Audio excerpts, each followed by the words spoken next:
What's happening, oddities? Yeah, Odd Man here, and I just wanted to talk to you quickly about something.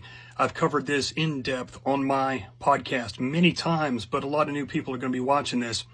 I want to cover Trump quickly because I've noticed things ramping up, of course, because the election's coming on, and the closer the election gets, the crazier everyone's going to get.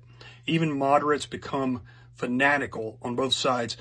And as far as Trump goes, I never got on that train because early on I looked and saw that he had taken a huge loan from George Soros for about $165 million for Trump Towers. And I knew that after 20 some odd years, 30 years of complaining about George Soros and his ties to the Clintons and Obamas, there was no way I was going to support a guy who'd taken that huge loan from him. Also, I looked into Trump's loan from the Rothschilds Bank, and it was for his failed casino business. And to pay back the Rothschilds, he appointed Wilbur Ross, a banking agent for the Rothschilds, 25 plus years, to his administration. If that wasn't bad enough, Steve Mnuchin, he appointed, was a Skull and Bones member. Stephen A. Schwartzman, also a Skull and Bones member and the leader of the Black Stone Group, which was a subsidiary of BlackRock. About a half a dozen Council on Foreign Relations members. John Bolton, of course, being the worst one. Also a Project for New American Century member, and you can look that up. America needs a new Pearl Harbor.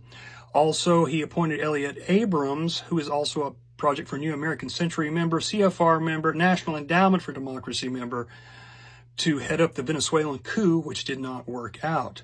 He did take money from the WHO, but he gave it right to Gavi, which is also a Gates institution.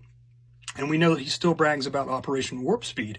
He actually awarded Fauci and others for Operation Warp Speed, and most people don't know that. He appointed over 30 George W. Bush members to his administration, even after all the horrible things he said about that administration. There's so many things that we could talk about. Take the guns first, worry about due process later. Bump stock bans. He chose to fund Planned Parenthood, even though all of the braggadocious claims that he was going to fight them, all these different things.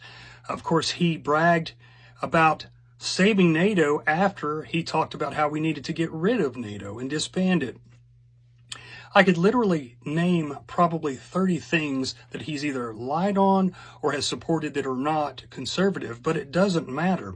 In fact, earlier today, I had a guy arguing with me about the Constitution because Trump once said that the constitutional process is archaic and bad for the American people.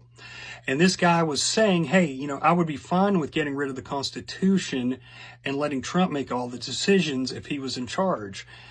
That's the kind of people you're dealing with. They are worshiping him. So I think one reason that is because I think the left-wing media is actually pushing Trump to his followers, making him almost invincible. And I don't think that this is by accident. I think we need to start thinking about reverse psychology.